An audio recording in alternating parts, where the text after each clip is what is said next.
coach, life coach, and an NLP practitioner. So today, hi new Appa, welcome to the live. Good to have you here. So for a while now, we've been looking at transformation, right? And we said that transformation is a rapid change. It's not just a change, right? It's completely changing your life. That's what transformation is.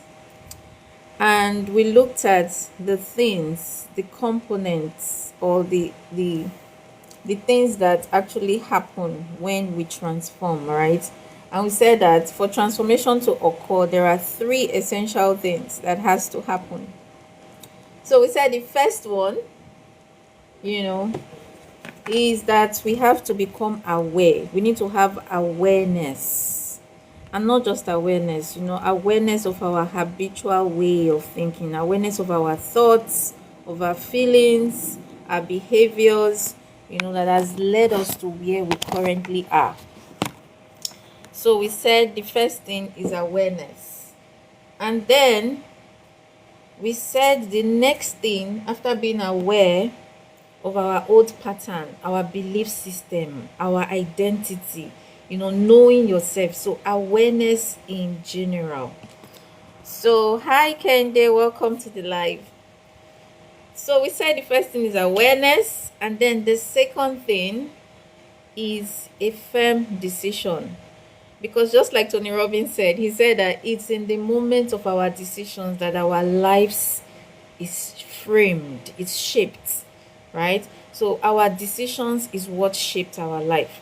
And a lot of times we think that it's those big, massive decisions, that will bring the transformation. But the truth is, those moment-to-moment decisions, those little things, those tiny choices that we make on a daily basis, they go a long way in determining how our life turns out.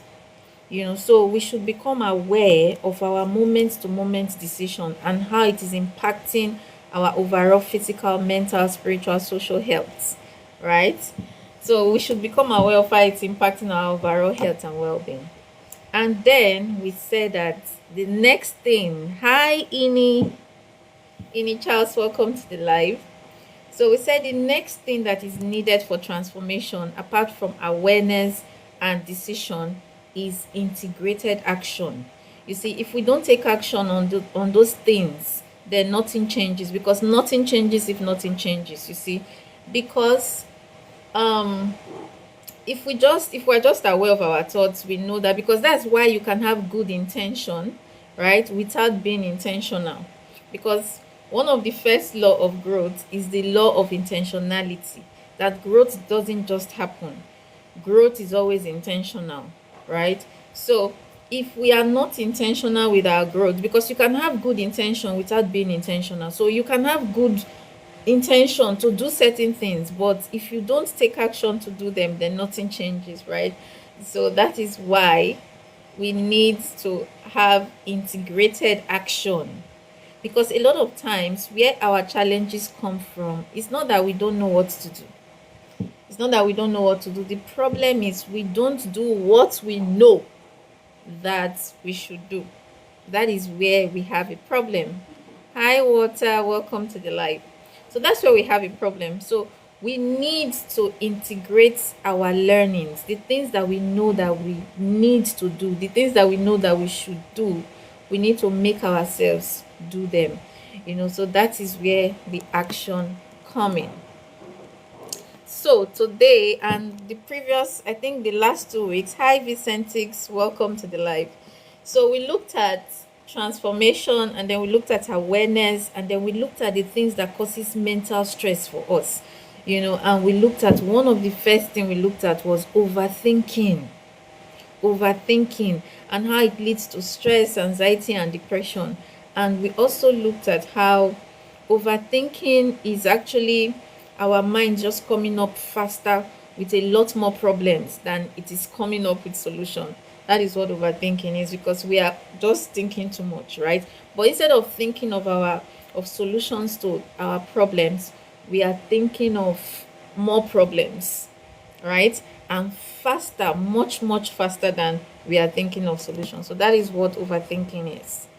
So today we are going to look at another mental stress, you see, that leads to stress, anxiety, and depression. So what is the next stress that we're looking at? It is negative self-talk. Negative self-talk. I never give up. Welcome to the live. So we're looking at negative self-talk, which is the next thing that causes us mental stress, right? So what is negative self-talk? Because if you think about it, 90% of the time you're talking to yourself in your head. It's just that a lot of times this talk, this conversation is not a good one. You see, a lot of times it is not a pleasant conversation, and sometimes the way we talk to ourselves when we do something bad, because it's always when we do something bad that we activate this negative chatter box. Hi Fari, welcome to the live. So it is the way we talk to ourselves, that activates the negative chatter box in our head. So but that negative chatter box can spiral out of control, you see. So when we leave it, when we allow the thought to be, when we welcome it like an unwanted guest, instead of sending that guest away, instead of making the guest uncomfortable, what do? We welcome the guest, right? And when we do that, it builds a pity party in our head. You see, it begins to have a party. And a lot of times, this party is not a pleasant one. So these are the things, or these are the ways that we think ourselves to DIE, to DEAT. ATH, right? So that's how we think ourselves to that. So, and that is not healthy for us. So we're going to look at the things, or 10 ways that our negative self-talk can be destructive, what we can do about it, and then languages that we can begin to use to change these things. So that is what we're going to be looking at today. So if you're just joining, welcome. Please power tap and share the live, and thank you for joining. So what are the 10 ways that our negative self-talk can be very destructive? How can they be destructive? So the very first one is that it can destroy our self-confidence. It can destroy our self-confidence, you see. So because this inner dialogue, if you don't challenge it, it will not convince you that you are incapable, you are inadequate, that you are unworthy, that your situation is hopeless, that you are helpless. When those thoughts that you entertain, because our words are instructions to our nervous system. Our words are instructions to our nervous system. So because our mind, there's a way our mind works, right? So basically, we can't even talk about all these things without talking about our mind, right? Because our mind has a mechanism, right? It all starts with our thoughts, which actually leads to our feelings, and that determines our moment-to-moment decision. Hi Taiwo, welcome to the live. It determines our moment-to-moment decision, and that affects or decides our actions that we take. That determines our action. So that is how our mind works, right? So we're talking about negative self-talk and how they can become destructive and cause mental stress. So the first one we said is that it destroys our self-confidence. So by the time we entertain those negative self-talk, how do beliefs form, guys? How do we form our beliefs? Our beliefs usually start as opinion. They start as opinion of the mind. You see, you just have an opinion about something. Let's say, for example, each time you eat lemon, you get rash. What happens is that if the first time you eat lemon, you get rash, and then another time, that is an opinion, right? That when you eat lemon, then because you stop to think and you be like, it's lemon I ate today. I think it's that lemon that caused this rash. That is an opinion. So it starts out as an opinion. And then if you eat lemon a second time and you get rash again, you'll be like, I think this lemon caused the rash. If you do it for a third time and it leads to rash again, so you'll be like, now it's moved from opinion to belief. So by the time you repeat it, hi Mira, welcome to the live. Hi Babs, welcome to the live. So when you repeat that opinion over time, it becomes a belief. It becomes a belief. So your opinion through repetition becomes your beliefs. So that way you will not believe that every time I eat lemon I get rash. So you will form a belief that lemon always causes rash for me, you see. And then if you repeat that thing long enough, it will move from belief to conviction. Now it is no longer just a belief, it will become your identity. It will become a conviction. A conviction is way stronger than belief, you see. So instead of saying lemon causes rash for me, you will say I know. That's what you will say. You say I know that. I know myself. Have you ever found yourself saying stuff like that? Like, I know myself. I just know that anytime I take lemon, it will lead to rash. You see?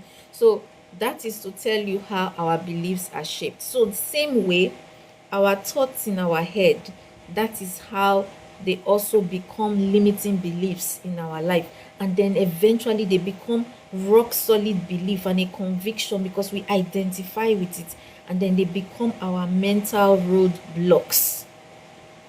You see, so the first thing is that it destroys our self-confidence. So when we entertain those, because lies, those things, they are lies, and lies and limiting beliefs entertained, limited ideas entertained. So those limited ideas, those ideas that started out as opinion, when we entertain them long enough, they will now have roots and start growing in our hearts, and they will become our belief that we are not good enough, that we are not capable, that we are unworthy, that our situation is hopeless, you see, and that we are helpless. So, and these things can begin to destroy our self-confidence in ourselves. It will make us lose belief in our ability to solve the problem. And it's when we feel like our situation does not have any hope, that's when we feel hopeless. When we lack faith in our ability to solve the problem, that is when we begin to stress about it. That is what creates mental stress for us. So the next thing that the negative self-talk causes is constant mental criticism. Constant mental criticism, you see. And we'll just be criticizing ourselves over and over again, because when it starts, it usually starts out as because when those negative chatterbox get activated is when we are in our unresourceful emotional states. When we are in our down moment, that is when it is activated, depending on what we are entertaining, the thoughts that we're entertaining at that particular point in time, right? And then before you know it, it will now become mental criticism. We're always criticizing ourselves, talking ourselves down in our head, and this can, keep the nervous system in a heightened state of tension and emotional pressure. You see, so hi Peace Home, welcome to the live. You see, so when our nervous system is in synthetic overdrive, that is when we can no longer shut down that. It will become mental noise. You see, we are faced with a problem that we are dealing with. This problem on the outside cannot do us anything until it becomes mental noise inside us. How does it become mental noise? It is through our negative chatterbox. That is how the problems that we face on the outside becomes mental noise on the inside. You see? And then we start to talk ourselves down. Then another thing that it does is that it creates fear of failure. It creates fear of failure. A lot of people that I work with, we all feel fear sometimes, right? Fear is normal part of life, right? There is a healthy fear and there's the unhealthy fear. So, but when it is stopping us in our track, when it is making us immobilized, such that we don't take action on where we need to take action. When it makes us feel stuck, then it is limiting and we need to deal with it. You see, so it creates the fear of failure. And last week, was it last week or last 2 weeks, when we talked about transformation and we looked at overthinking, we said that the root cause of overthinking is fear, right? And the truth is, there are only two types of fear that we are born with. Every other fear that we have in this life, we learnt it. They are all conditioned fear. The only two fears that we're born with is the fear of a loud noise, right? And then the fear of falling. Those are the only two fears that we're born with. Every other fear that we have is conditioned fear. We learnt them. We learnt them from our experiences, from our environment, from other people, from listening to other people like that. You see, or from our past experiences, all of these things. So we learnt all these other fears. So if we learnt them, we can also unlearn them. You see, we can unlearn these fears that is now shaping our lives. And we also looked at how we don't fear fear in itself, because the truth is, if you check my last video that I made, I explained it better. How fear does not really exist, because it's just information that your senses is gathering. The challenges that we're faced with, they are all data, they are all information, right? That is passing through our mental filters of our belief system, our value system, our past references, our identity, our attitude, and depending on our emotional states, depending on how we are feeling at that point in time, we now give a meaning to this particular challenge or event that we are faced with. And whatever meaning we give to it is what it will mean to us. You see, so that is where our problem comes from, the meaning that we give to the data.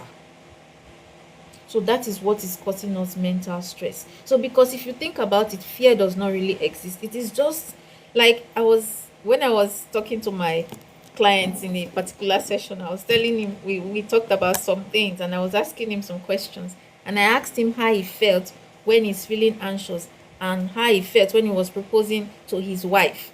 And he told me it's the same feeling. He had palpitations, his chest was beating faster, right? And then his heart was beating faster.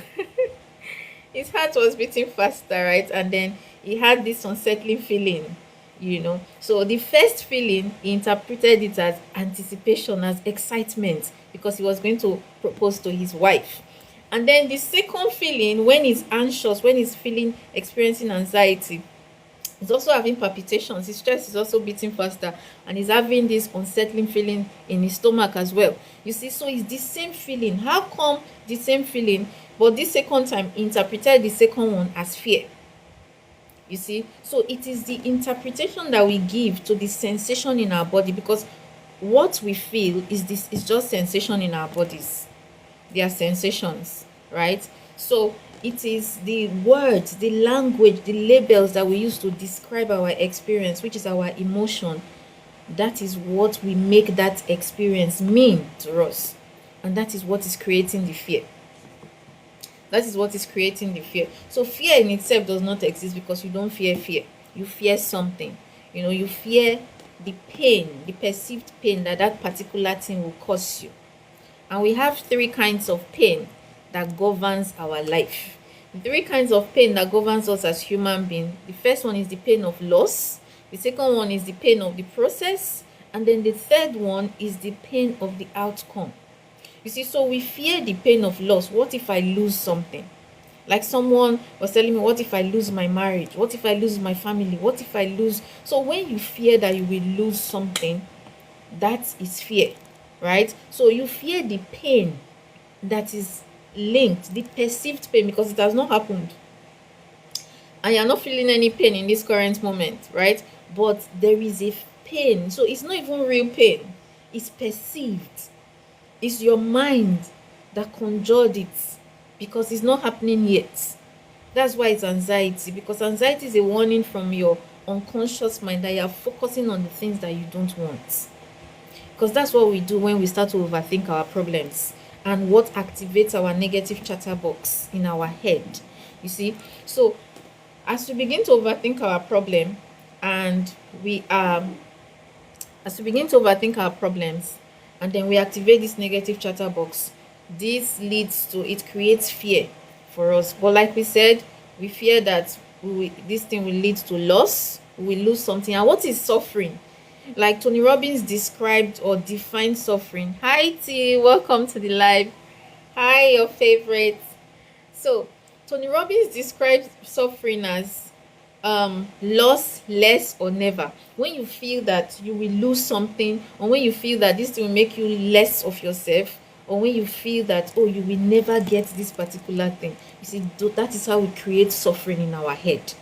You see, and back to what we were saying, when we fear the loss of something, the perceived pain, because everything we do in life is as a result of pain or pleasure, we are doing that thing because of the pleasure we will get from it, or we are avoiding to do it because of the pain that it will cause us.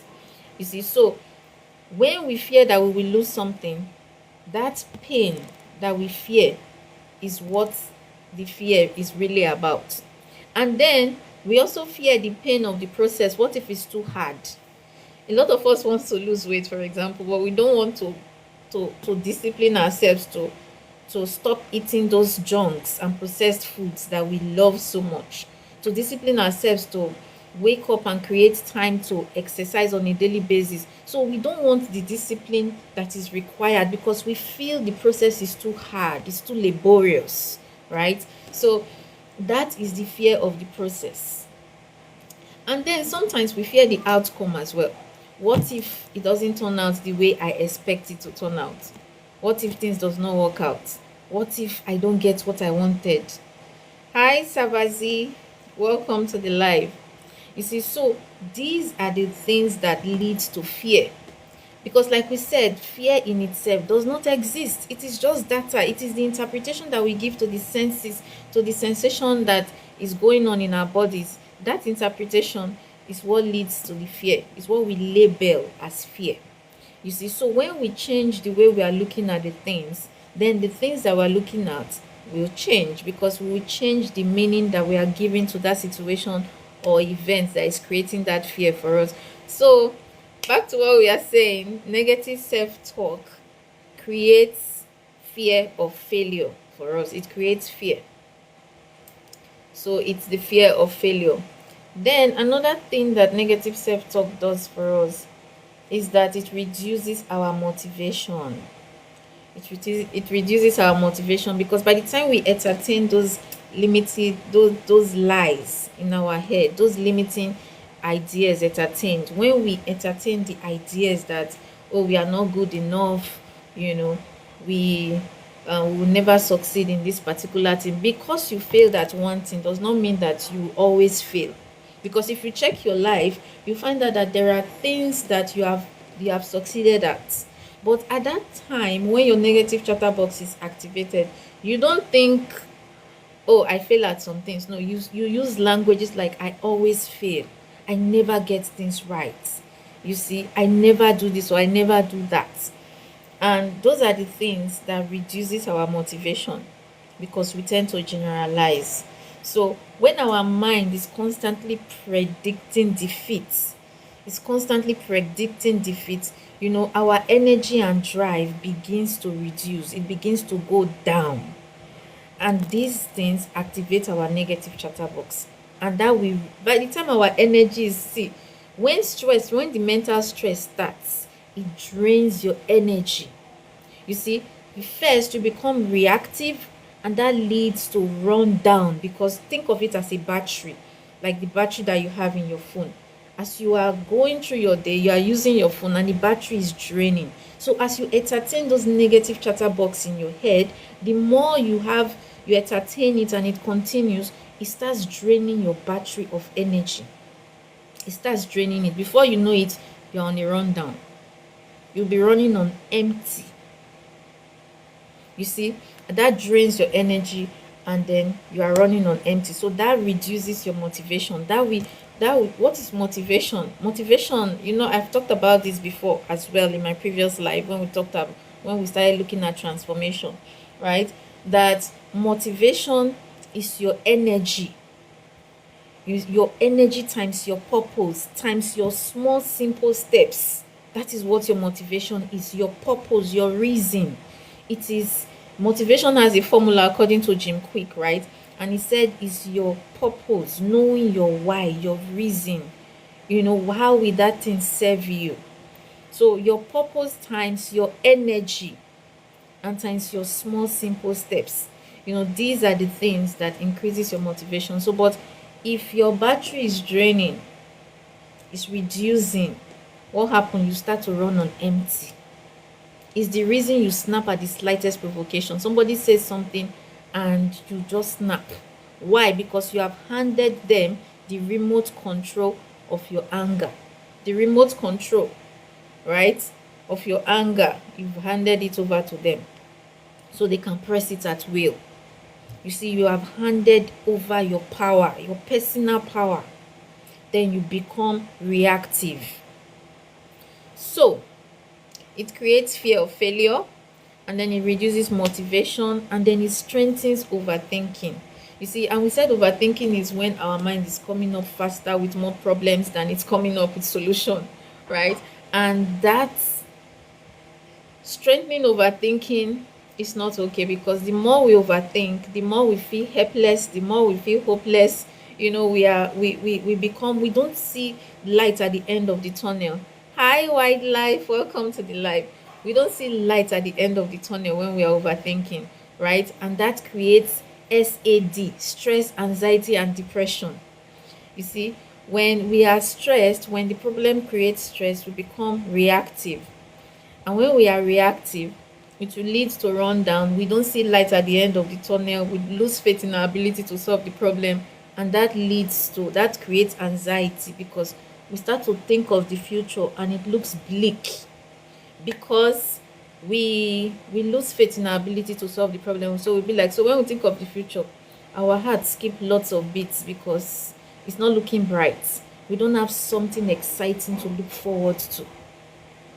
So that makes our hearts, hi wildlife, that makes our hearts skip a bit, you see. And we now, if it's like we said that this negative chatterbox, it strengthens our overthinking. If this overthinking continues, what happens? It then makes us to see that there is no light at the end of the tunnel. And when we see that, when we create, because we don't see the problem as it is, we see it far worse than it is. So we are creating worst case scenarios. So when we do that, it will now lead to a feeling of hopelessness, helplessness, you see, worthlessness, and depression. So that's how our problems create stress, anxiety, and depression. So our negative chatterbox strengthens overthinking. Then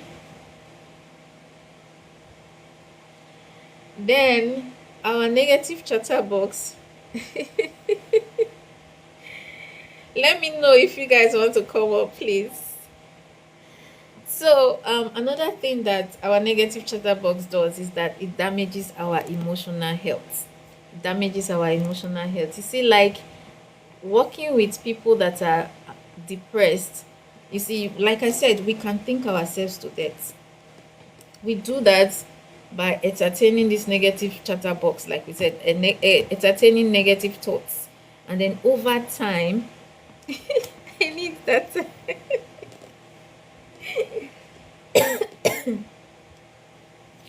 So over time, this negative chatterbox, these negative thoughts, they activate our negative self-talk. And then by the time we are creating worst case scenarios, it just gets worse, you see. And that will damage our emotional health, because like we said, it leads to stress, anxiety, and depression, feeling of hopelessness, sadness, then emotional exhaustion. Because when we are stress, the first stage is the alarm stage. When we start to do stress management, you learn more about stress. We have 3 stages in stress. So the first stage is the alarm or the alert stage. When you are stressed, what happens? You are always at alert. That's the first stage. And then it moves to the second stage, right? That second stage is where your cortisol is now activated, because the first stage, is your adrenaline that is activated. You now receive energy in your muscles, to run towards the danger or away from the danger and all of that, or do the stress response, right? And then, if after running away from the danger, the particular source, the trigger or whatever it is that is creating the stress is still there, it's not going away, to move to the second stage, right?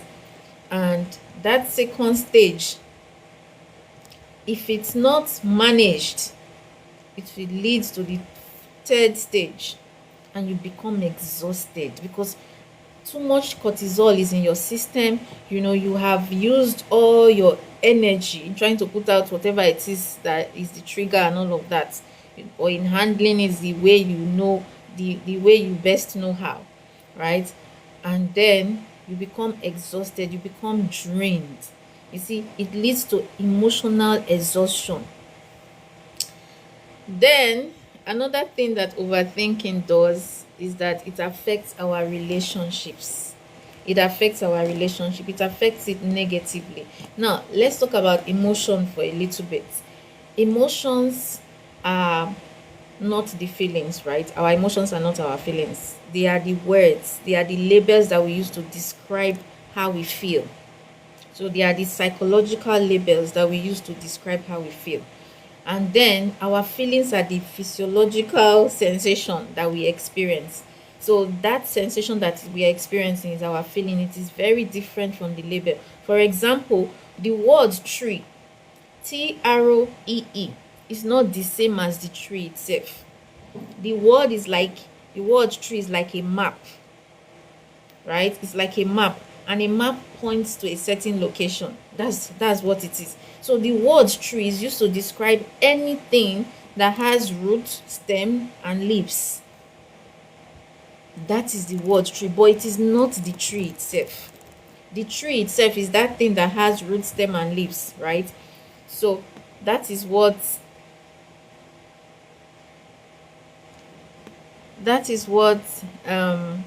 hi Captain Atta.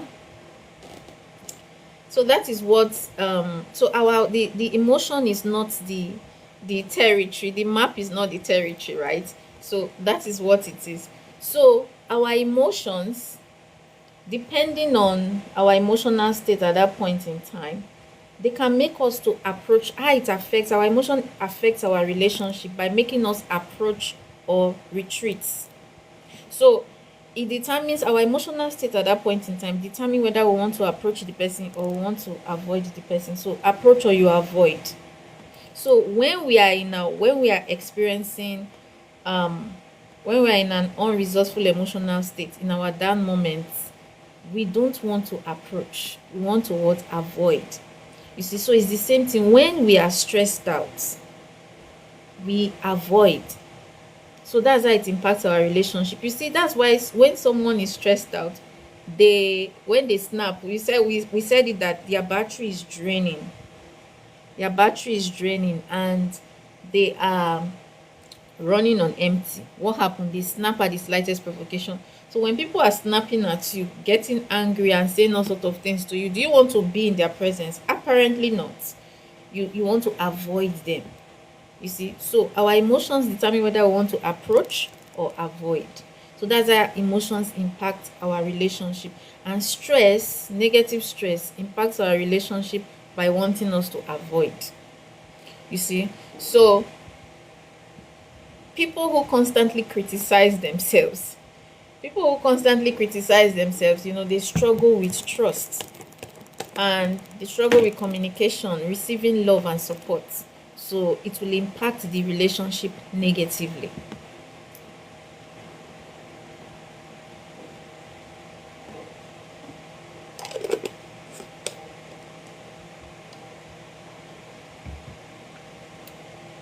So that's how stress impacts our relationship negatively. Negative self-talk, the mental stress that we're looking at, negative self-talk, right? Then another thing that the negative self-talk does is that it creates a negative identity.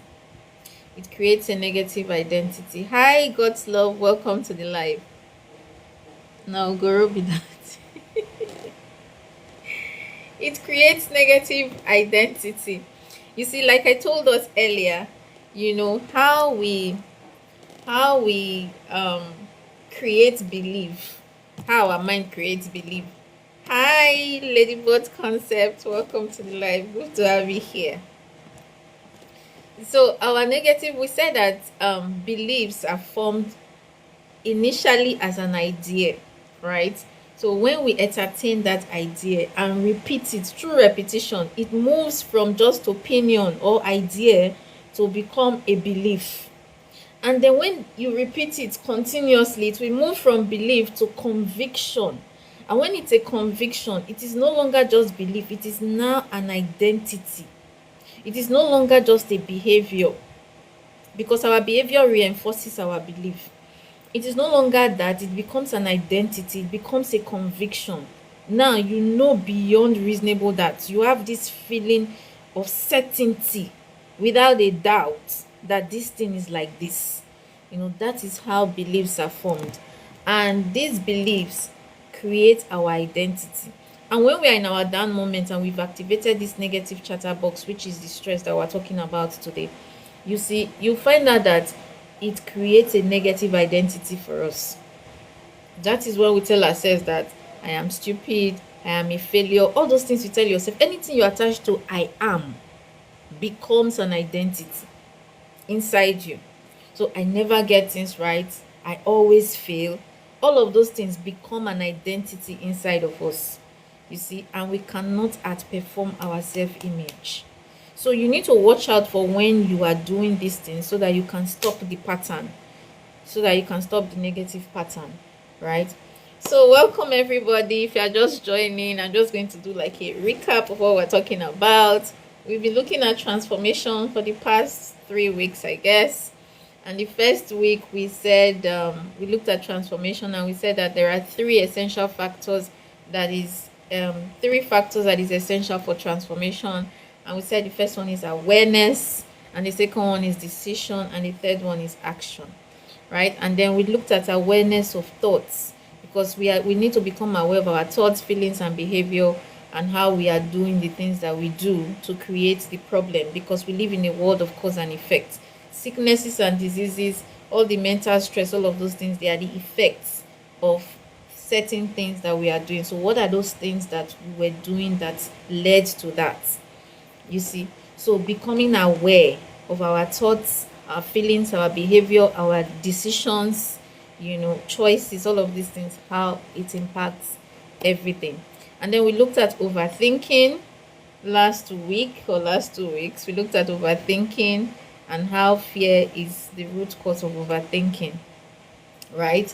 And then today we are looking at the mental stress of negative self-talk. Because if we want to change ourselves, we want to transform our lives, we need to start from the inside. We need to start with our internal communication. How are we talking to ourselves? It's not the one-off thing, no. It's the habitual way we talk to ourselves. Let me give you an example. If you do something bad, you don't beat yourself up once. You repeat it over and over again. You tell yourself, how could you be this stupid? Why did you do this stupid thing? You see, you tell yourself, why did you do this stupid thing? How can you be so stupid?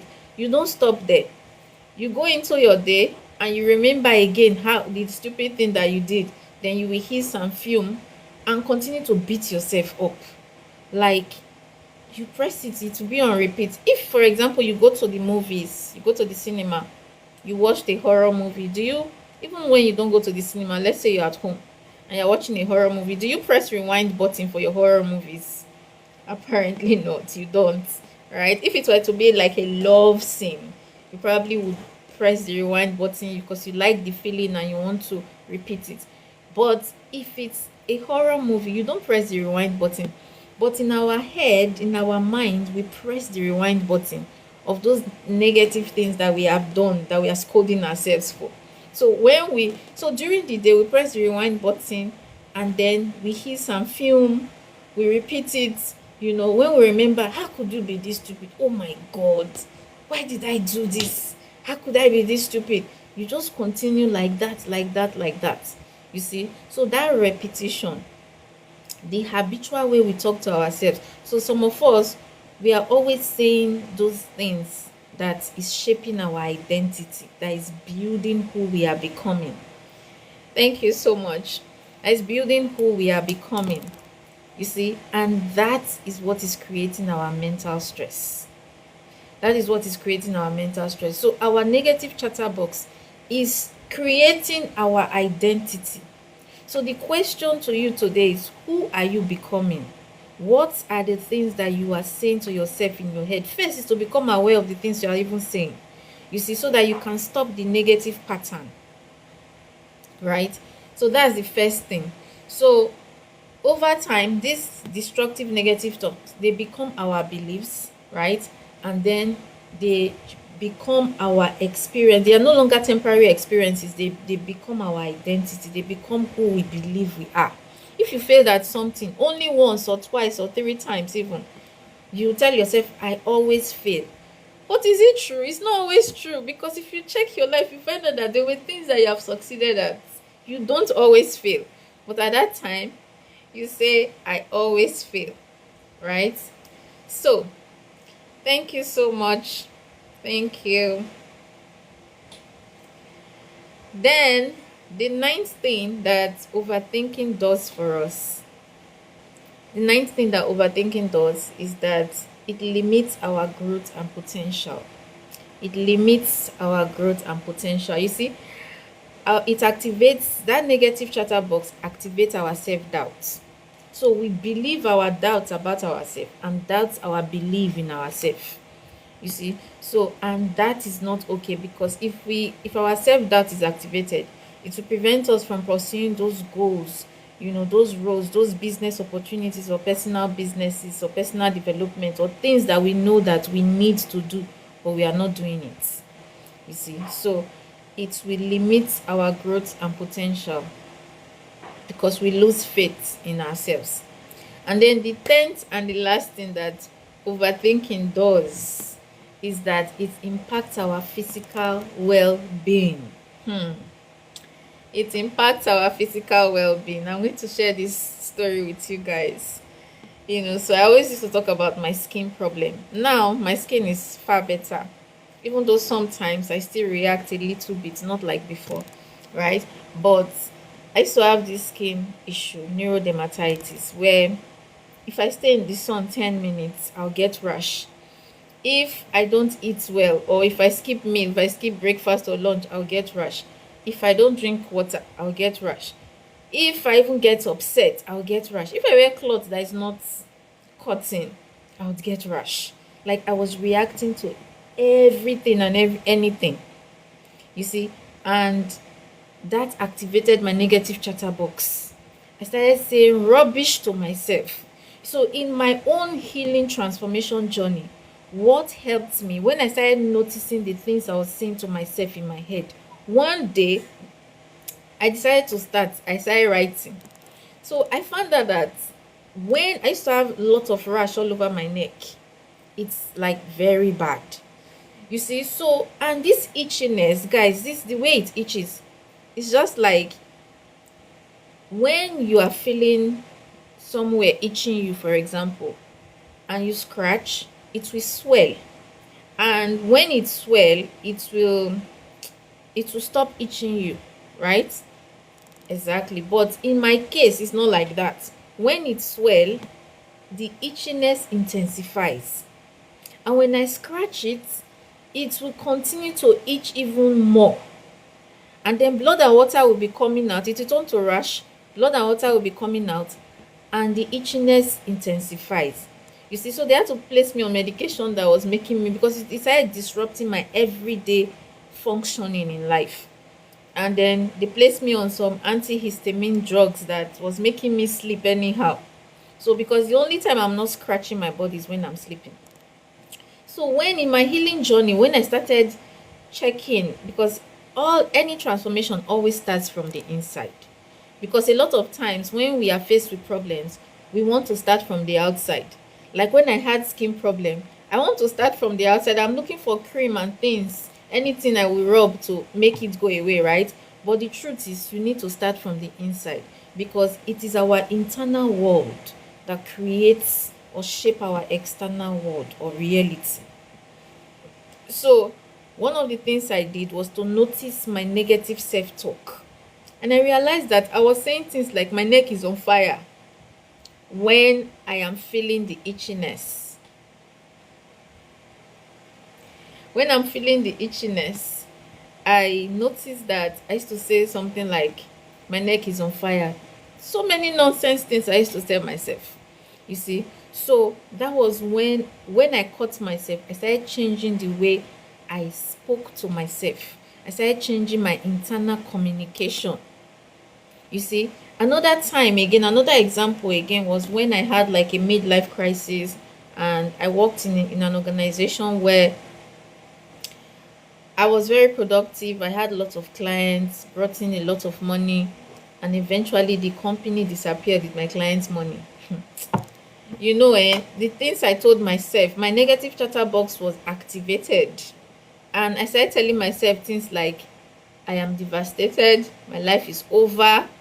You see, those were the languages I was saying to myself. It's not once, it's over and over again, because the feeling continues. That feeling continues. You see, so it is becoming aware of those things that you're telling yourself in your head, so that you can stop yourself in your track, right? That is pattern interrupt. You're able to stop yourself when you start to say those nonsense to yourself in your head, you see, and then you can begin to change it consciously. So it is not a one-off thing, it is continuous thing. So my point is that negative chatterbox that is activated, it affects our physical health. Like I told you in my own case, because this was my mind generating sickness and diseases. So we call it psychosomatic ailments. When our mind is, thank you, Captain Atta. So when our mind is creating these problems, it's psychosomatic. Some of us too, our mind is generating fatigue, because we have physical fatigue. We don't have mental fatigue, because all your mental fatigue show up as physical fatigue as well. It's just like when you're having brain fog, or you are exhausted from overreading or mental exhaustion. All of those things, your brain does not get tired, guys. If your brain is overworked, it does not get tired. It will show as aches and pains in your muscles, either as headache or in other muscles in your body, right? So your mental exhaustion shows up as physical. It manifests in the physical, right? So we have that. Yes, our mind body is linked. Yes, both concepts. We have a mind body connection. Whatever affects our mind affects our body, and whatever affects our body also affects our mind. So that is why I am very passionate about staying healthy, about enjoying radiant health and vitality, because these were part of my journey. The first step towards taking charge of your mind is to take charge of your body. Once you can make your body do the necessary things, you can begin to take action, to change things, to bring about the transformation that you truly desire. So we have physical, we have the people that their mind is generating the fatigue. That's psychosomatic fatigue. You see, your mind is just, when you're not doing anything, I'm sure some people can relate. You're not doing anything, but you are very tired and exhausted, as if you did some hard work or hard labor, because your mind is not used to being inactive. So your mind loves to be active. It loves to be directed. It loves to be given something to do. When it does not have anything to do, it becomes really bored. And like they say, the idle mind is what? The devil's workshop. It's a build workshop. And all the negativity will start. Then this our negative chatterbox becomes activated. And the next thing, you're feeling SAD, stress, anxiety, and depression. You see? So it impacts our physical health. Like I said earlier, those negative chatterbox that was entertaining in my head, they produce the rash, the neurodermatitis for me. And neurodermatitis was a horrible condition, guys. There is no cure. And everything was a trigger. My whole life was like turned upside down. Everything became a trigger. I can't stay in the sun. If I stay in the sun 10 minutes, I'll get rash. Everything. You see, so That is why you want to manage your stress, because it will affect your physical health, it will affect your focus and concentration, it will affect your sleep. Your body is tired and want to sleep at night, but your mind suddenly becomes at alert and you start to overthink your problems. That will prevent you from sleeping. Then you wake up with a headache in the middle of your head. Then you snap at the slightest provocation. You have low energy during the day. Then your stress level becomes as tight as a piano string. Then it can become a circle that keeps repeating itself. You see, so you want to watch it. That is why we need to start nicking the bud. You say kill the monster when it's little. So when that negative chatterbox starts, when it starts small, that is when we should deal with it. Because if we deal with it from then it will not grow and grow big and become the stress, anxiety, and depression that we experience.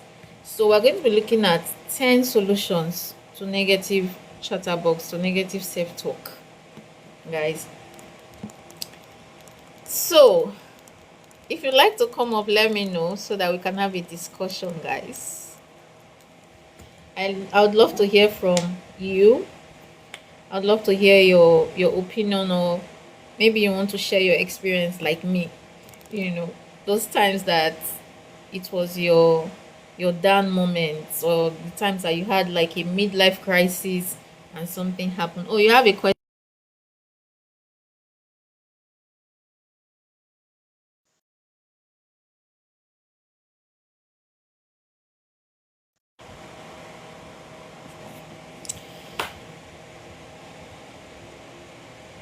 Okay, while we're waiting for the question, we're just going to continue talking about um the solution, how we can start dealing with the monster while it is little before it will grow and blow out of proportion, right? So the first thing we want to do is to become aware.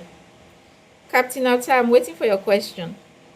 So it's to become aware of our internal dialogue. What are the things that we are telling ourselves? You see, like I told you, in my midlife crisis, I was telling myself that my life is over. Sometimes we say things like that. I am done. Hey, I am finished. Jeez. Those things that we tell ourselves in our head. The weight of the world is on my shoulders. Is the weight of the world really on your shoulders?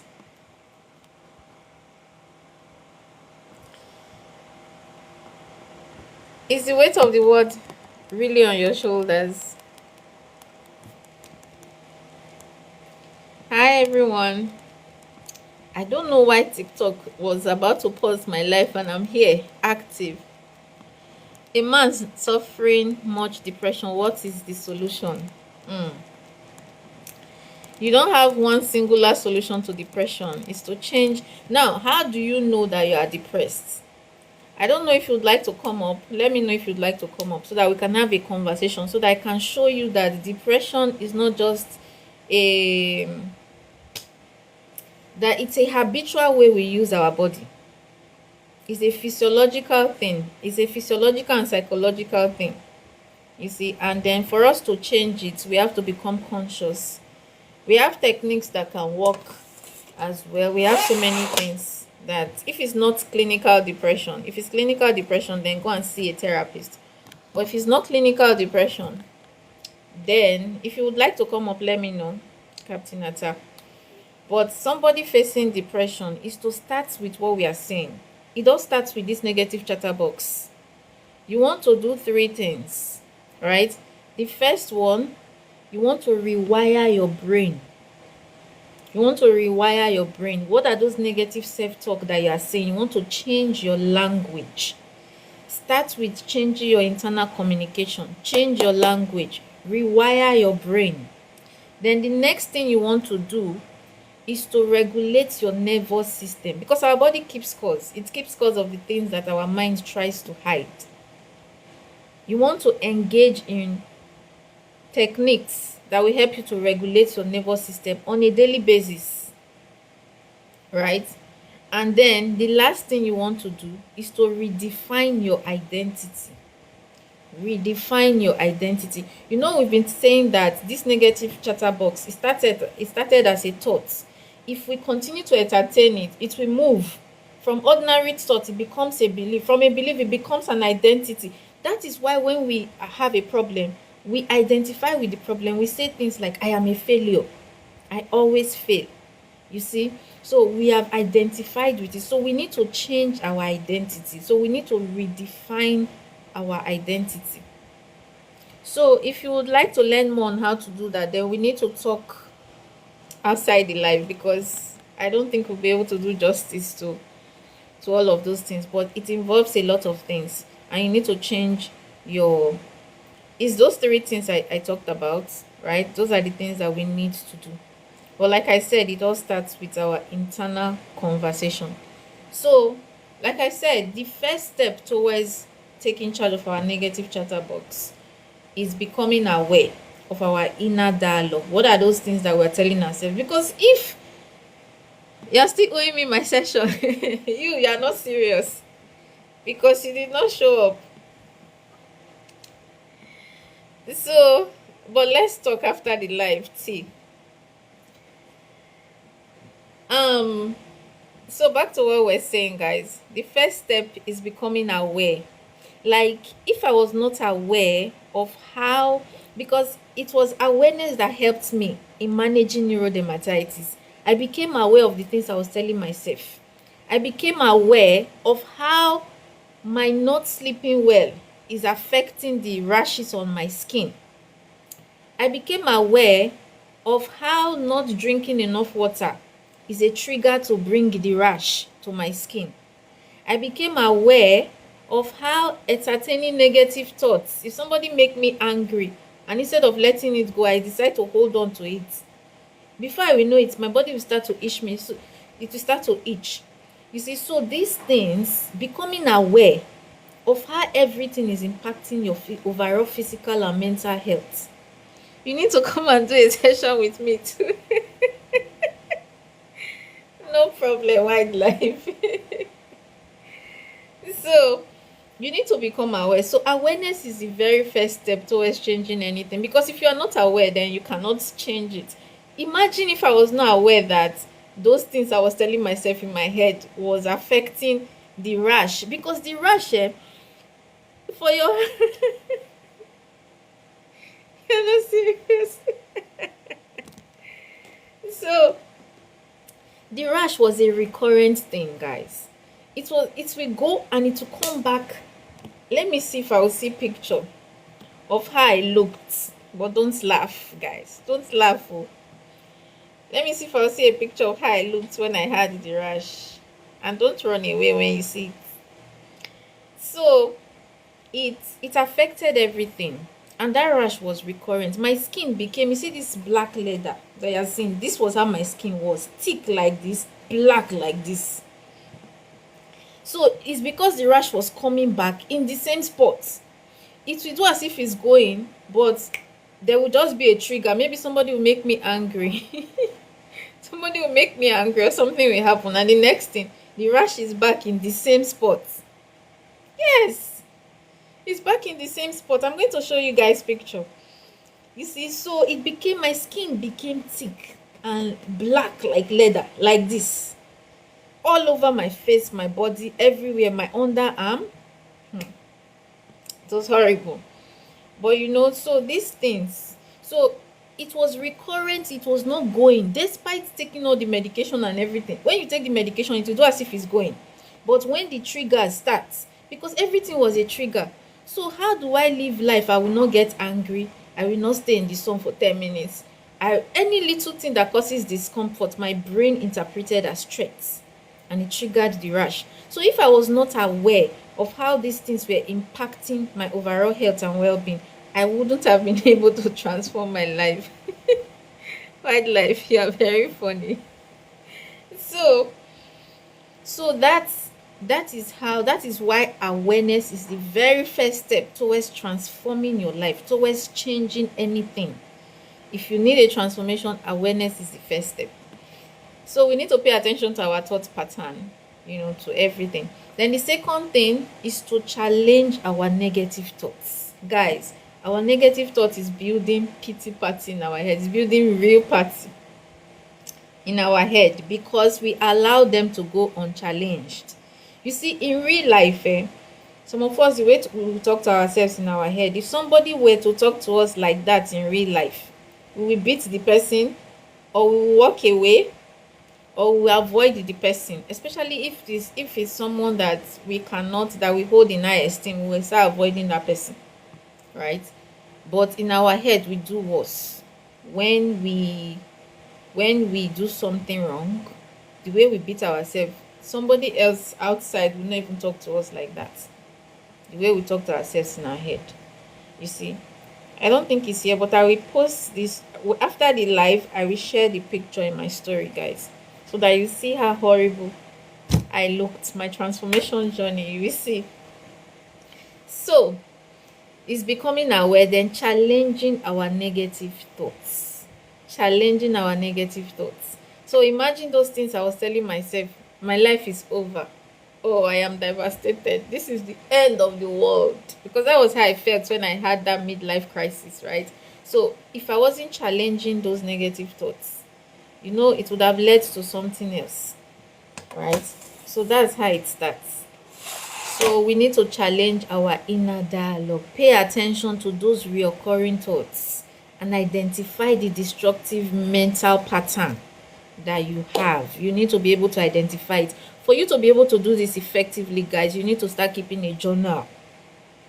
Lady Boat concept, I said this many times in my life, right? The importance of journaling. You need to keep a journal. Journaling helps you to become aware of what's going on in your head. It also helps you to declutter your mind. When you think on paper, those problems that we have made a big hairy deal doesn't feel as heavy, as big as we make it seem when you journal it on paper. So that's why journaling is very important. So journaling helps you to become aware of what you are thinking in your head. It can also help you to recognize your pattern.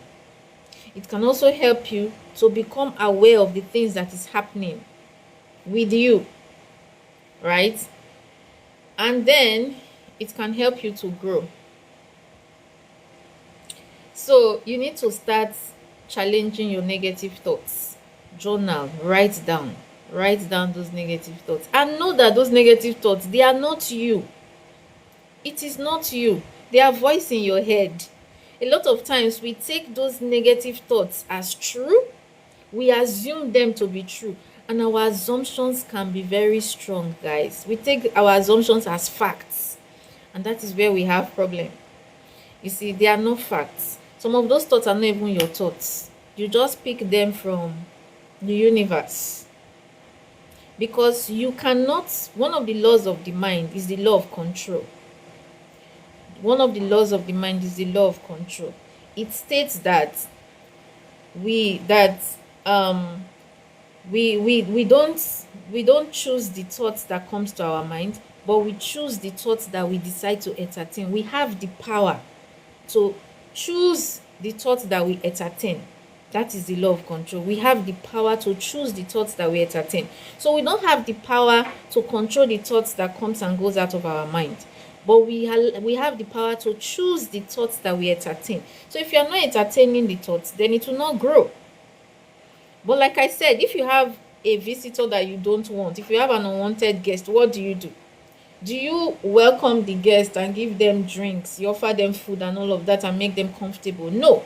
You tell them, oh, I was about leaving just before you came. You make them uncomfortable so that they don't want to stay with you. They want to leave, right? But then we do that with our negative thoughts. We entertain it. We let it sit. And that's not okay. We don't want it to sit with us, right? So we should stop entertaining the negative thoughts. So when it comes, you want to challenge it. Challenge your assumptions. Challenge your fears. Then the third thing you want to do, if you know what's in my mind now, you go pursue me. Then the third thing we want to do is to replace criticism with balanced language. Replace criticism with balanced language. So instead of saying things like, I always fail, I never get things right, I always do this, I always do that, or I do this all the time, When you use those universal languages like that, challenge it. All right, so replace those criticism with I am learning and improving. We're going to look at some words that you should be changing, guys, quickly. Then the fourth thing we're going to look at, and the fourth thing to do, is to practice self-compassion. Practice self-compassion. Learn to speak to yourself with kindness, with love, big love in your heart for yourself, right? Because a lot of times the way we speak to ourselves in our head is not okay. Like I said, it's not the way we will not even allow somebody else to talk to us like that physically. We will not allow it at all. But why do we allow it in our head? If your friend comes to you, for example, and he has done something wrong, and he says, this thing I did is very bad, I feel so horrible. Do you tell your friend you're a stupid person, that's why you did that? No. Because you see that your friend is already remorseful, you want to cheer them up, you want to encourage them. So you tell them, it's okay, we all make mistakes. Don't worry, just it's one of those things. It's part of life. Move on. You see, you want to encourage them. So be your own best friend. I did self-compassion for 3 years before I was able to rewire the negative pattern. Amazing. Amazing. You see this self-compassion, me, I'm still doing it. I'm still doing it because you know one thing about mastering your mind is like success. You don't you are a tenant. You are his tenant, right? It's not something you own, because if you stop doing those things that made you successful, then you will go back. If you stop paying your rent, your landlord will pursue you from the house, right? It's the same thing. So if you stop doing those things that will help to build your mind, right, to help you to activate your mind power, then your mind will spiral out of control. So it's a continuous and never ending journey, actually. You see? So thank you so much, Lady Bold Concept, for sharing. Yeah, so practice self-compassion. Be your own best friend. Be your cheerleader. Be the number one person to cheer yourself on. See, let me tell you guys how me I do this one. So every little thing, you know how, because every time you do something wrong, you're always beating yourself up. Every time you do something right, how many times do you praise yourself? You don't. You wait for when you achieve great feats before you praise yourself, and that's not okay. So for every going forward, for every little thing you do right, praise yourself. Praise yourself. If you made your bed, if you woke up from your bed and you made it, praise yourself. If you swept your house, praise yourself. Every little thing you do right, praise yourself. Trust me, you'll be amazed, because it will make you to do more things that you praise yourself for. Start like that. Because we wait for when we have the big things, when we achieve great feats before we praise ourselves. So start with the little things every day. And that way, yes, you can come up. Yes, yes. Yes. Guys, if you want to come up, please come. Love to hear from you. Welcome to the live, Lady Both. Hello, hello, our coach. If you see my book don't full already. And I even came late. Thank you for what you do. I really do appreciate you. I really, really do. Take it from me. I love what you do. It's practical, and I think maybe because I kind of went through that journey, I can relate to a lot of things that you're saying, because I also went through that. So when you're saying it, is like I'm just getting what you're saying so easily. You see, I wanted to talk about this self-compassion thing, in case anybody wants to pick from it. And I said it took me 3 whole years or even more before I could even rewire this thing. And how it happened was I didn't even know that I was doing it. So it was a lady, a white lady actually, who, you do things and you don't even appreciate yourself. And that's based on our upbringing, where sometimes our parents have you come Conditioning. second or third in class, and then your parents say, What happened to the first?" First, I mean, and then you feel bad for succeeding. yeah, exactly. So this I'm not good enough thing is what happens if you're not first. Whatever you're doing is not good, and I think quite a lot of Nigerians are like this. We're very competitive, and sometimes it's really unhealthy. And sometimes it helps us in Yeah. life, but we always keep pushing for more, and we don't know when it's time to rest and to give ourselves that self compassion to say I'm okay and I'm doing fine. So I think this I was speaking, and this lady said to me, it was my supervisor actually when I was learning, and she said, anytime I speak, she'll say pause. Anytime speak, she'll say pause. Can you hear me? Yeah, I can. Okay. Anytime I speak, she's going to say pause. And I'm like, what have I done again? And then she will be like, can you give yourself compassion? That was the first time I heard the word. I'm like, what is compassion for myself? What does that mean? So it was like the way you are talking to yourself, there's self-doubt, there's you not believing in yourself. I'm doing good though. I'm doing something good. You know, when you're supervising, you have a supervisor when you have clients and you're reporting and Yeah. you're doing everything well, but yet you're still downplaying and still bringing It's the yourself imposter down. syndrome. Yes. You Yeah. feel you are not good enough. You, Yes. you still think that you're not doing something good enough. And she had to, so this one was really hard. So my another thing I had to learn was before I talk to this lady, I will be rehearsing how I'm going to speak in my brain because two sentences she stopped me. Two sentences she will stop me. And it made me even that was the very first time as a big grown woman, I'm thinking, so I can't speak right. But what she was teaching me was you are not listening to yourself. You are bringing, is the way you're talking about yourself that is negative. And then she will say, Yeah. I'm trying to portray myself that I'm trying my best. But she said, but you're good enough. What you're doing is good enough. And the first time she made me pause, I just started crying because that's the first time somebody had ever said to me, you are enough. I cried though. I cried. The whole meeting finished. I still sat there. I was crying because it was the first Wow. time that thing sank in me to say, you are enough. You are good enough. There's no need to play for anybody.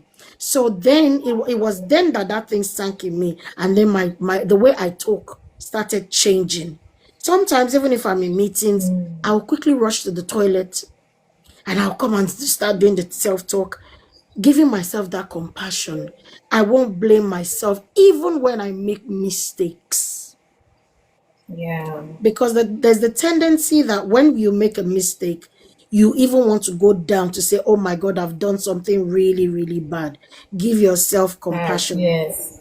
Yeah, so Yeah. it's a really, really big one for me. And those are one of the times when I pivoted. Like, if you give yourself that compassion, you don't care what anybody else does. Even when I make mistakes, I'm able to I don't spiral and go, I don't shut down and go down, down, down to that place. So thank you very much. I just wanted to share that. I'll share Thank something you. else Thank you later for because sharing I'm your writing down. beautiful story. Thank you so much. Thank you so much. You see what that woman did for you is great. Pattern interrupt. That is what it is called.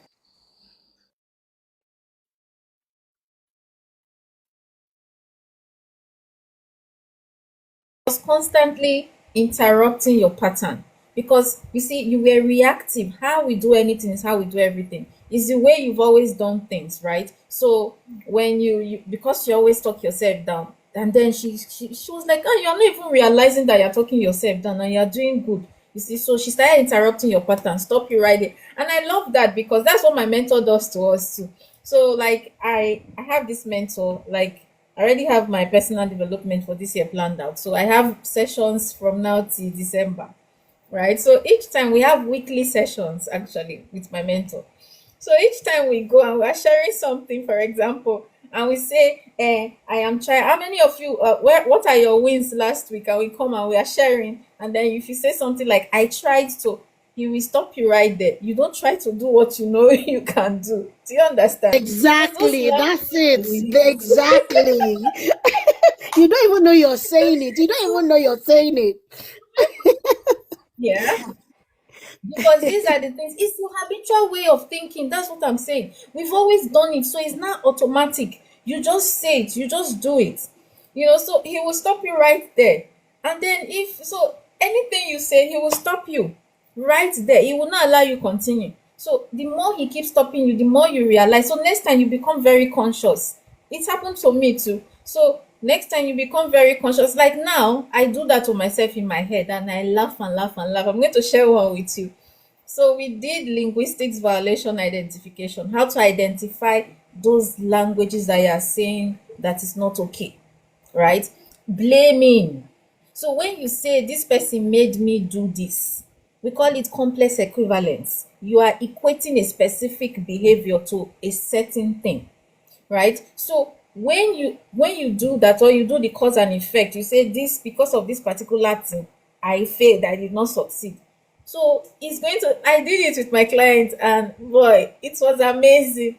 When I told my client,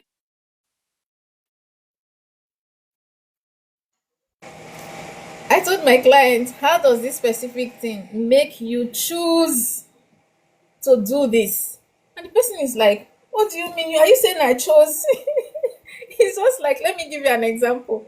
I've been telling you about neurodermatitis for me, for example, and I told you what happened, that everything causes rash.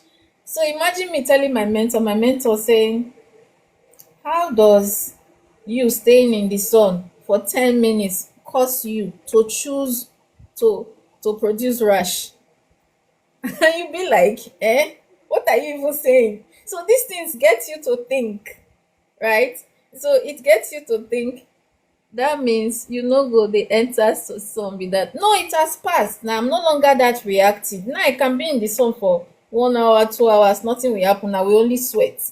But before, I cannot do that. I can't stay in the sun. And anything that makes me sweat, before. But now I sweat, I do everything, and my skin is not reactive like before. Otherwise, this is my skin you are seeing. Don't worry, when I finish the live, I think the pictures are on this phone. I was thinking it was in my old phone, but it wasn't there. I'm going to share those pictures in my story. You can come and see them. How horrible my skin looked like this leather. You'll be shocked. You see, so that is pattern interrupt. So you want to interrupt anytime you catch yourself saying those things that is not okay. Stop yourself right there. Right there. See, yesterday I was going to tell you. I don't know if you are there, but yesterday I was going to tell you something, but I just didn't. Okay. Yeah, not there. So when you come. So practice self-compassion, guys. The next thing you want to do to take charge of your negative chatterbox is to control your environment. Control your environment. This is big. Reduce your exposure to people, to content, to situation, event that reinforces negativity. Reduce your exposure to people, circumstances, events, or things that causes or reinforces negativity. Yes, run away from toxicity. And then also, we want to take charge of our mental environment as well. What are the things that we constantly listen to? What are the things that we constantly expose ourselves to? Because if you live in a country, not just my country, I think practically almost everywhere in the world, right?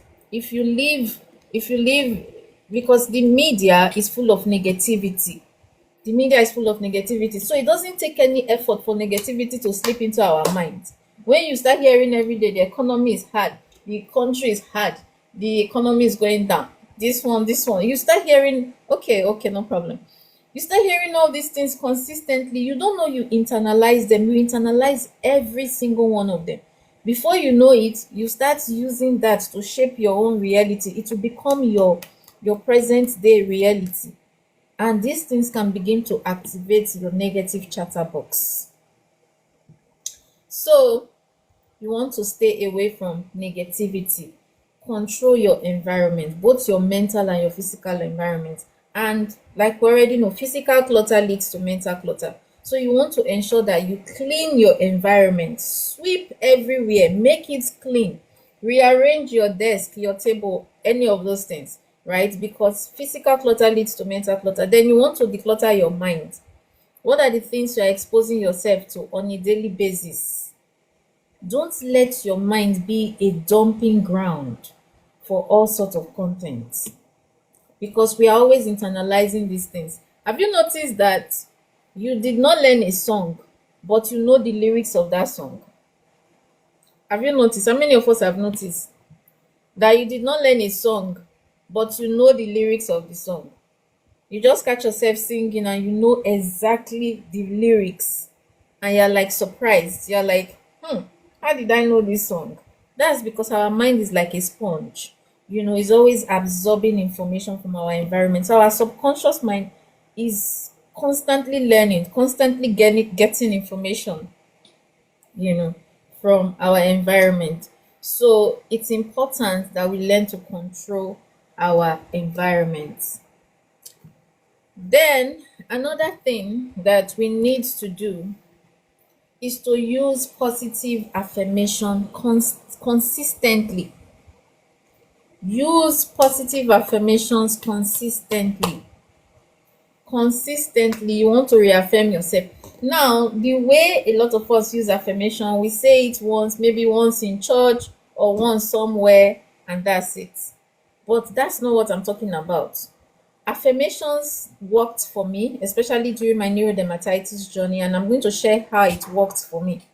Now, when I say it to myself, I stand in front of a mirror and I look at myself eyeball to eyeball.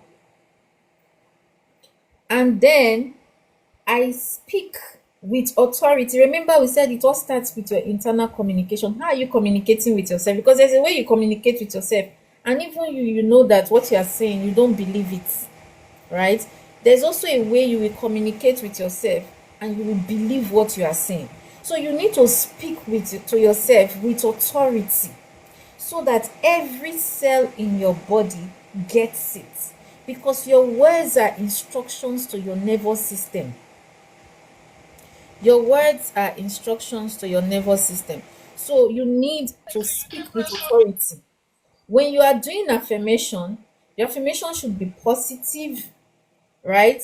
And then it should be something that you believe.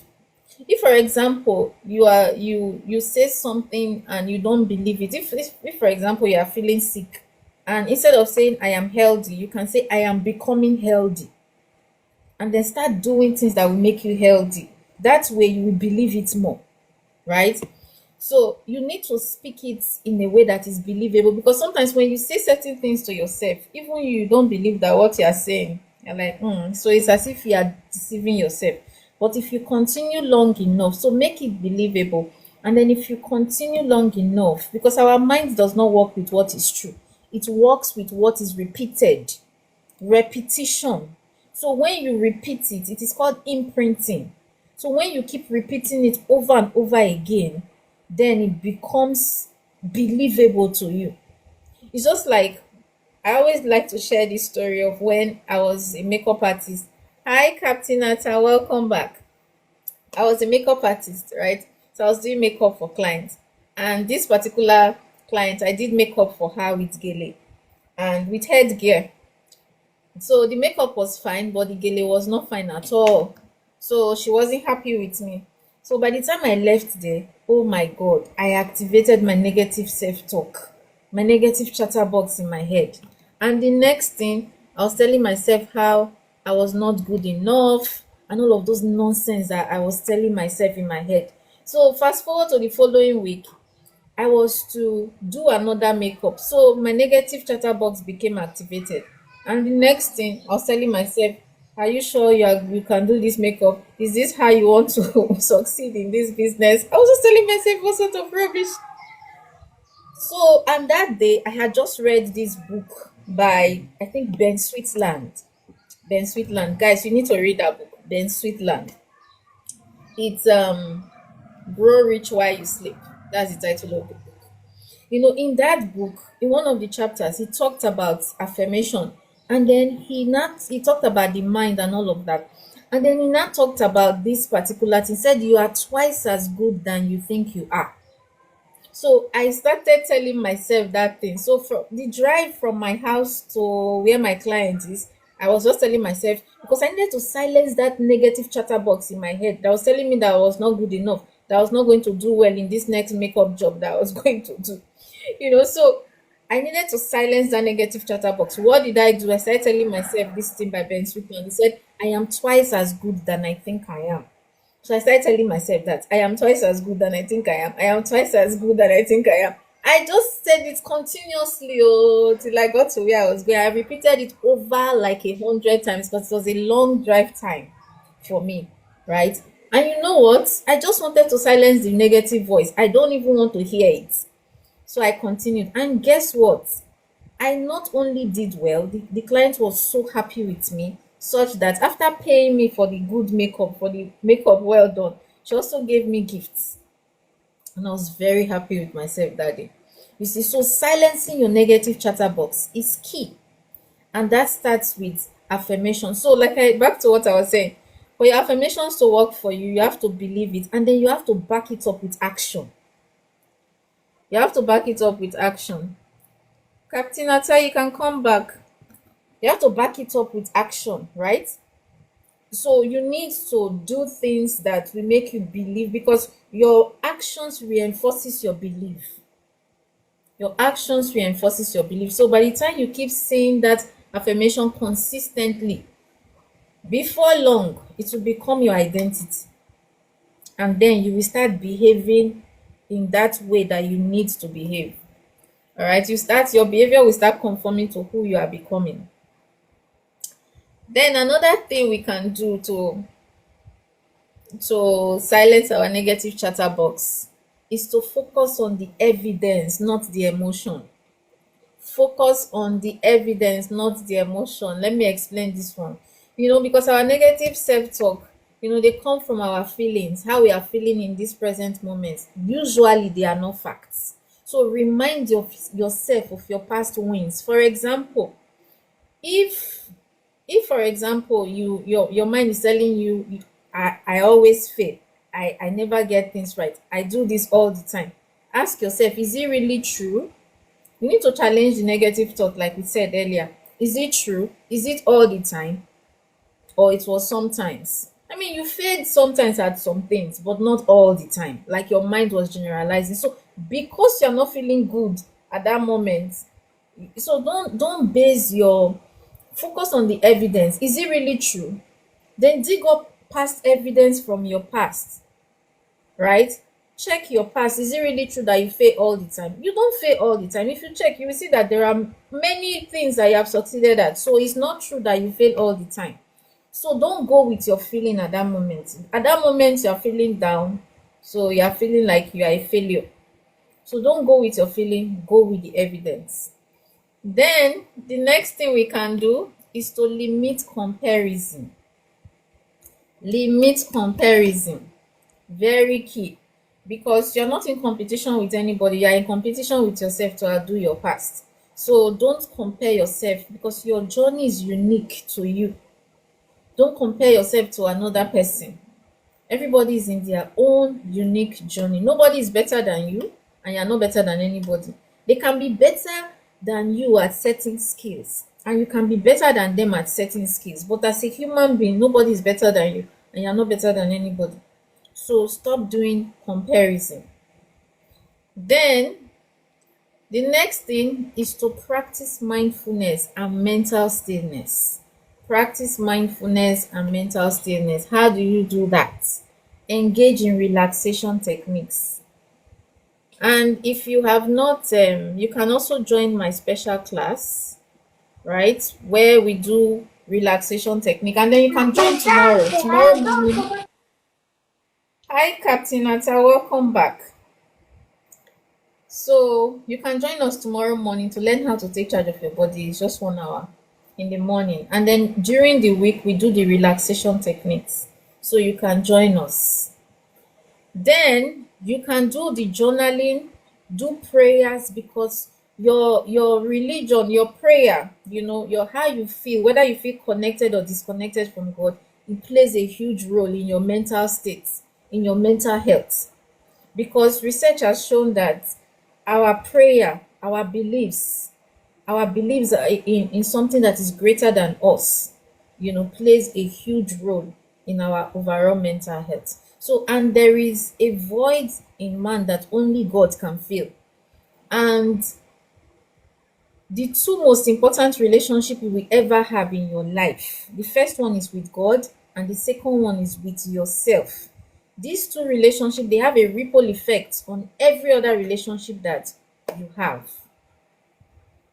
So practice mindfulness. Mindfulness is something that we have always done, guys. Mindfulness is just being present in this present moment. It's not about meditating or a Buddhist monk somewhere. No. Mindfulness is you being aware of what you are doing. And that's what we've always done all our life. It's just that we are not conscious that we are doing it. So because we are not conscious and we don't know how we've been doing it, so we did not take note of the steps that we were taking to practice mindfulness, especially when things are going well in your life. You find out that you are mindful. Your mind, your attention is in everything that you are doing. You are in the present moment. You are excited in that moment. You see? So practice mindfulness. Then practice breathing exercises as well, because research has shown that breathing helps to calm our vagus nerve. All right. And then practice prayer, because like I said, your relationship with God is very important. Practice meditation. All these things can help you to interrupt the negative mental loop that you already have. So these are the things that can help you.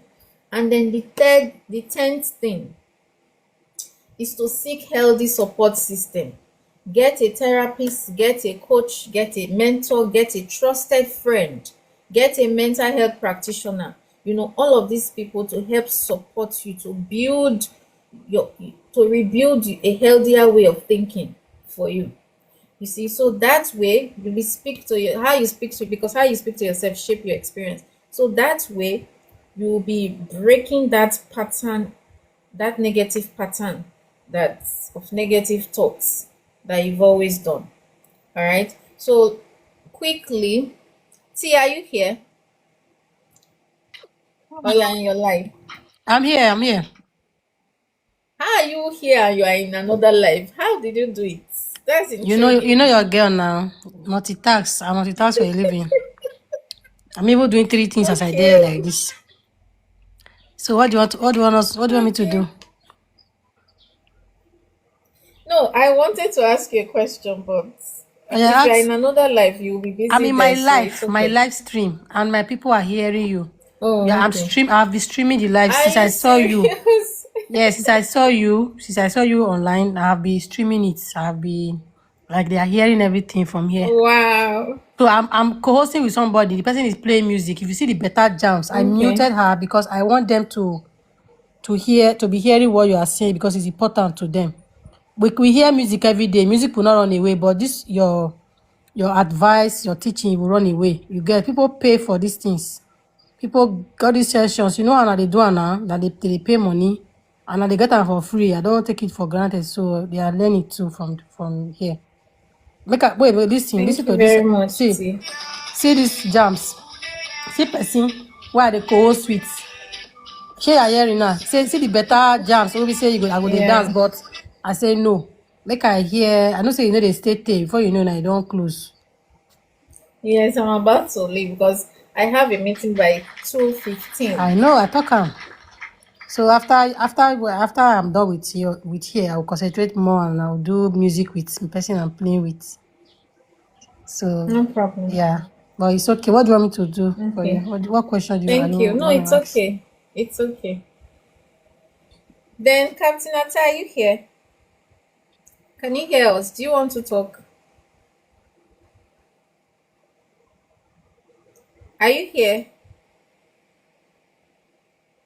Okay, maybe it's busy. So, guys, we're just going to look at some words that we can use to replace the negative or limiting words that we have been saying to ourselves. All right. So, we are going to look at some of them. So, number one, instead of saying, I can't do this, Anytime you catch yourself saying I can't do this, change it. Stop yourself. You see, you heard what Lady Bold Concert said. You see, she said the woman stopped her. And then you heard what I said earlier. My mentor always stopped me. If I'm explaining something to him and then I go and say something that I can't, he will stop me right there. So that way you want to learn to stop yourself, right? So anytime you hear yourself saying I can't do this, tell yourself, what if I can? Or tell yourself, I can learn this step by step. All right. So you want to change that. Then another thing you can say, instead of saying I always fail or I never get things right, anytime you hear yourself say that, stop yourself right there. Pause. All right. Stop yourself right there. And then tell yourself that every experience teaches me something valuable. Tell yourself that I see, the truth is there are no failures. There are no failures. They are just feedbacks. And that is so true because they are just feedback that you didn't want. Those failures are feedback that you didn't want. Then your successes are feedback that you want. You see? So there are no failures. They are just feedback. Then if you catch yourself saying, I am not good enough, I am not good enough, tell yourself, I am growing and improving every day.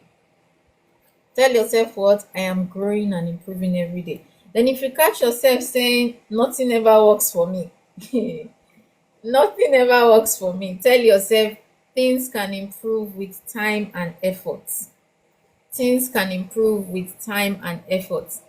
Then instead of telling yourself, I am stuck, if you catch yourself saying, I am stuck, say, I am finding new ways to move forward. I am finding new ways to move forward. Remember, your words are instructions to your nervous system. So tell yourself, I am finding new ways to move forward. Then, if you catch yourself saying, I will never change, if you catch yourself saying, I will never change, tell yourself, transformation is possible for me. Transformation is possible for me. If you catch yourself saying, I am a problem, I am a problem. Say, I am a person learning and evolving. I am a person learning and evolving. Instead of saying I am a problem, or when you catch yourself saying I am a problem, say I am a person that is learning and evolving. And then if you catch yourself saying I am broken, tell yourself I am healing and rebuilding. I am healing and rebuilding. Then if you catch yourself say, I always mess things up. I always mess things up. Tell yourself, mistakes help me to grow. Mistakes help me to grow wiser. Say, mistakes help me to grow wiser. If you catch yourself saying, I'm unlucky, tell yourself that opportunities can still open for me. Opportunities can still open for me. If you catch yourself saying everything is going wrong, tell yourself not everything is bad. And even if some things are difficult, everything will work out for me.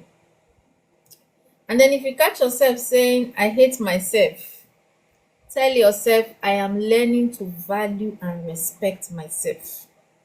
I am learning to value and respect myself. I am learning to value and respect myself. If you catch yourself saying there is no hope, tell yourself that hope can grow even in difficult situations or difficult seasons. All right? Tell yourself hope can grow even in difficult situations or difficult seasons. If you catch yourself saying, I will never succeed, tell yourself success is built through persistence and learning. Right? And then take action. Remember, you don't just say these words, you back them up with action. You energize it, you give it life, you give it power with your actions. All right? So these things are very important. So like we said, you want to catch yourself. So you're going to learn one of my stress management techniques where you pause. So the first thing to do is to pause. All right? So anytime you catch yourself saying all those things, pause, take deep breaths, all right? Do it like 3 or 4 times. Inhale deeply and exhale slowly. And then when you have done that, identify that thing that you have said, then challenge it. Challenge it and replace it with something that is completely true. Whether it's true or not, replace it. All right?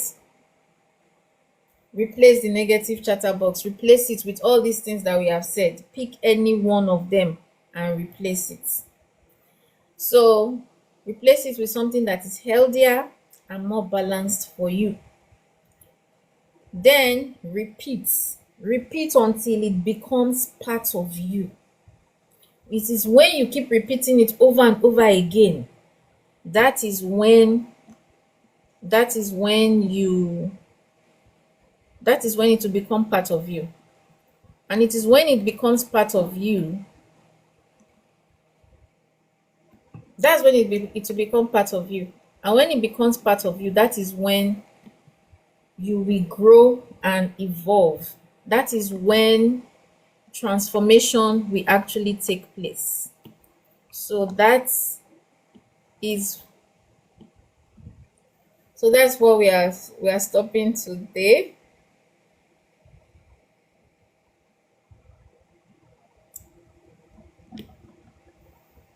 So, do we have any questions, comments, contribution, things that I would like to say before we call it a day?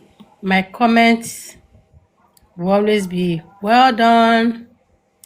Thank you so much for all the Thank teachings. you. Yes. Thank you It's not like all these too. things. It's not like these things Thank we you. don't know them. They say even in the church, remember those days when we were in Christ Embassy together, and